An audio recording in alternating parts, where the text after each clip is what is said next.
Donald Trump's rough day, economy woes, GOP backlash, and a fiery press showdown. Donald Trump just had one of his worst days yet. The economy spiraling downward, his own Republican allies turning their backs on him, his approval ratings dropping like a rock. And if that wasn't enough, he had to face the one group he dislikes the most, the press. Trump not only dodged tough questions about the struggling economy, but he also went as far as threatening a reporter aboard Air Force One when asked about a major scandal brewing within his administration. The tension was palpable, the exchanges were fiery, and the entire press gaggle turned into an absolute spectacle. We're about to break down every jaw-dropping moment from this intense showdown. But before we dive in, if you enjoy staying updated with political drama and major news, make sure to hit that like button and subscribe. It really helps us keep bringing you the latest. Now let's get into the madness. It all kicked off with this wild moment right here. First, we'd love to get your reaction, sir, to what's going on in the financial markets today. Well, I mean, it's to be expected. This is a patient that was very sick. We really inherited a terrible economy, as you know, with a lot of problems, including loss of manufacturing and plants closed up all over the country. You know, we've lost 90,000 plants since NAFTA, if you think of that.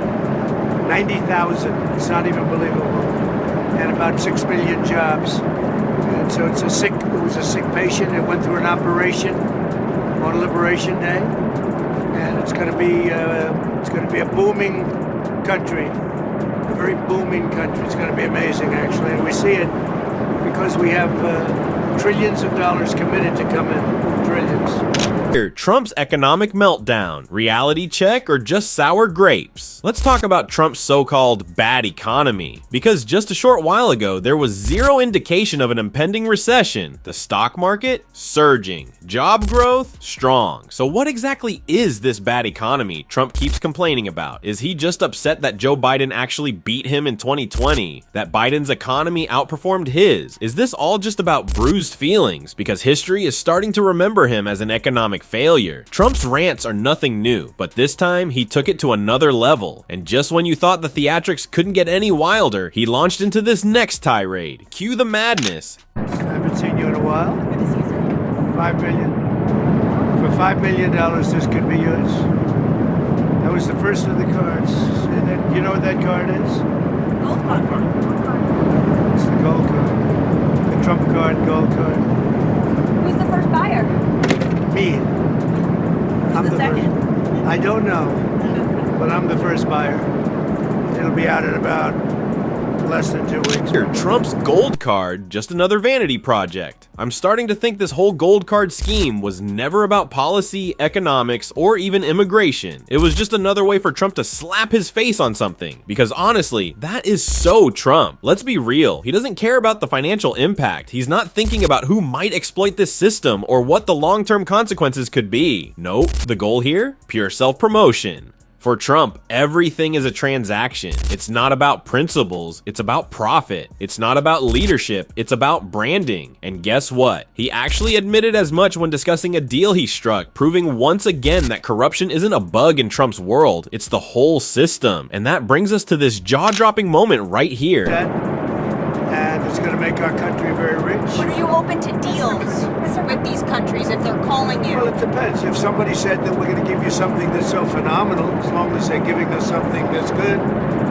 For instance, with TikTok as an example, we have a situation with TikTok where China will probably say, we'll approve a deal, but will you do something on the tariff? The tariffs give us great power to negotiate.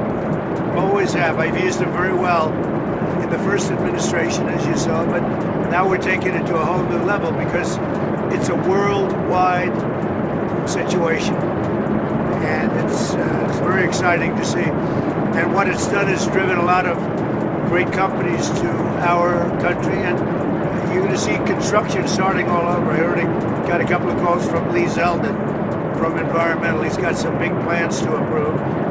Like really big. TikTok ban that never was another Trump stunt. Remember when Trump heroically saved TikTok from being banned? Yeah, that was never really the case. The whole thing was just another Trump spectacle, designed to make him look like a savior while actually doing nothing at all. Let's not forget, the CEO of TikTok was right there at Trump's inauguration, and when Trump supposedly saved the app, TikTok plastered a message across its platform. Thank you so much, Mr. President, dear leader Trump. A perfect little propaganda moment. The reality, Trump cut a deal that let TikTok operate freely, all so he could claim he took action. Because for Trump, everything is a deal, not national security, not public safety, just deals that serve him. And if you need more proof, just watch how he responded when asked about Pete Heath. Trust me, it says everything.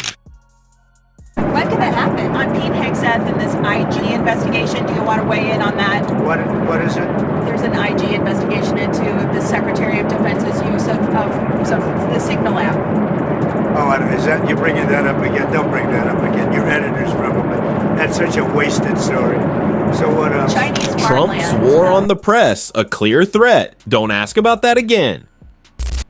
Now, if that's not a threat from Donald Trump, I don't know what is. This is a man who has already revoked AP press passes on Air Force One, restricted access to the White House press pool, and outright told a reporter to shut up when confronted with a scandal he's clearly terrified of. To me, that's not just hostility, it's intimidation. And honestly, I'd be worried for that reporter's safety. But let's be clear, Trump does not want to talk about his national security failures. He's had plenty of them, and this isn't just about Pete Heath. Now, far-right extremist Laura Loomer has entered the mix, making this entire situation even more unhinged. And if you need more proof of just how wild things are getting, watch what happens in this next clip.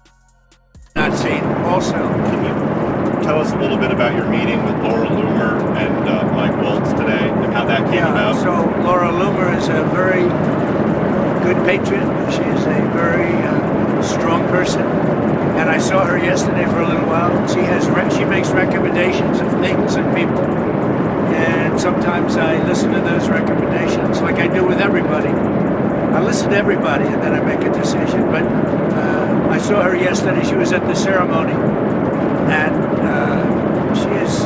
she'll always have something to say, usually very constructive. What did she recommend? She recommended certain people for jobs.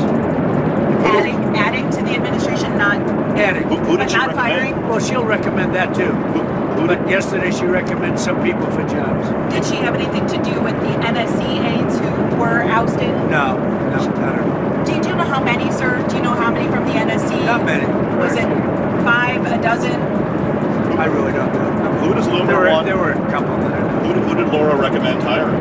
Well, I don't want to say that, but she's recommended some good people over the years. She's been in the party a long time. She's done a good job. Laura Loomer advising Trump on national security. What could go wrong? So just when you thought Trump's national security decisions couldn't get any more reckless, enter Laura Loomer. Yes, that Laura Loomer. She recently strolled into the White House and started giving Trump advice on who should stay and who should go in his National Security Council. If you thought Pete Hegseth and Mike Waltz were already a national security disaster, well, now we have Loomer in the mix.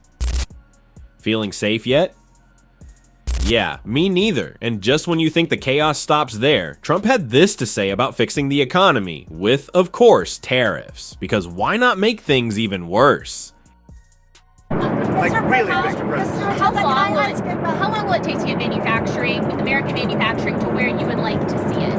Well, let's say it's a 2-year process. You know, they start a plant, and they're big plants. We're giving them approval to also, in many cases, to build the electric facility with it. So you have electric generation and the plant, and they're big plants. Now, the good news is a lot of money for them, and they can build them fast, but they're still very big plants. So I'd always say it would take a year and a half to 2 years. Trump's manufacturing comeback, a fantasy that doesn't add up. Trump's claim that he's bringing manufacturing back to the United States might sound great on paper, but let's take a look at the facts. In his first term, we saw a mass exodus of manufacturing jobs. Now, after making huge cuts and slashing funds from Joe Biden's agenda, funds aimed at boosting green manufacturing and essential industries like computer chip production, his latest promises seem even more ridiculous. Here's the reality. Manufacturing isn't a 2-year process. It's complex and requires consistent long-term investment. But under Trump, this process is nowhere near happening. Let's not kid ourselves. Republicans are not focused on creating good, well-paying manufacturing jobs for the middle class. They're just focused on helping their billionaire friends. And Elizabeth Warren laid out this reality perfectly when she tore apart the entire Republican budget. Check out this powerful clip. Because they don't want us to look at the number one place they are driving this country, and that is trillions of dollars in tax cuts for billionaires, paid for on the backs of seniors, on the backs of little kids, on the backs of veterans, and on the backs of everybody in America who is hoping that some medical research breakthrough will help a beloved family member who's dealing with a terrible disease. Don't believe us? Just listen to the Republicans themselves. During our last go-round on this budget, the Democrats stood up and said, if you're not going to do tax cuts for the wealthiest among us, let's just put that in the bill. Can we just write that down, put it in the bill, and say not going to be any tax cuts above this level? So we started out and we said, could we just agree in the United States Senate that no one who earns more than $10 million in taxable income in a single year, that is 2/1000ths of our population, that none of those people making more than $10 million in a year will see any tax giveaways in your budget? Every Democrat said yes. Every Republican said no. We got to preserve the ability to help those folks. So we said, okay, if $10 million is too low for you, those people are just too close to poverty to be able to promise they're not going to get any tax giveaways, how about $100 million in annual income? Once again, every Democrat said, yeah, let's put the cap there, and every single Republican voted no. So we said, okay. We get it. How about $500 million? If your income in a single year is $500 million or more, would you at least agree that those folks will not get a tax giveaway in the Republican budget? And every single Republican said, nope, got to preserve the opportunity to hand out those tax breaks for people making more than $500 million a year. So we decided to cap it off with a full billion. A full $1 billion in taxable incomes. Could we just agree as a United States Senate that anybody making $1 billion a year in taxable income will not get a big tax cut from the Republicans? And not one single Republican supported that. Every one of them said, nope, got to preserve the opportunity for tax giveaways for our billionaire friends. After all, let's remember, Donald Trump promised his, remember the word, rich as hell donors, that he was going to deliver on those tax giveaways. He's got his co-president Elon Musk in there, helping him right now grease the skids on that with all these cuts in the federal budget elsewhere. And that is where we stand. It's that families lose and billionaires win. Now, here's the trick in the game. They created a sandstorm hoping that we will be talking about 50 other things while they try to advance this budget over the next 36 hours. There's lots going on. There's tariffs, there's invading Greenland. Who knows what Donald Trump has done just while we've been standing up here. Why do that? Because the Republican approach is deeply unpopular. The Republicans focused on billionaires and the economy's fallout. Let's be real here. Republicans will always prioritize their billionaire friends. That's the bottom line, plain and simple. And if you dare question them or call out their policies, they'll attack you. That's the game they've been playing for years now, and it's clearer than ever. Take these tariffs, for example. They're so ridiculous, it's almost laughable. But in reality, it's anything but funny when you see the long-term damage they cause. We have to call out these bad policies every day because that's the only way to hold them accountable. If you want to support the fight for accountability, hit that subscribe button button, leave a like, and if you've made it to the end, drop a blue heart in the comments. Also, check out my interview with Senator Cory Booker. It's going to be either here or there, and I'd love for you to take a look. Until next time, I'll see you soon.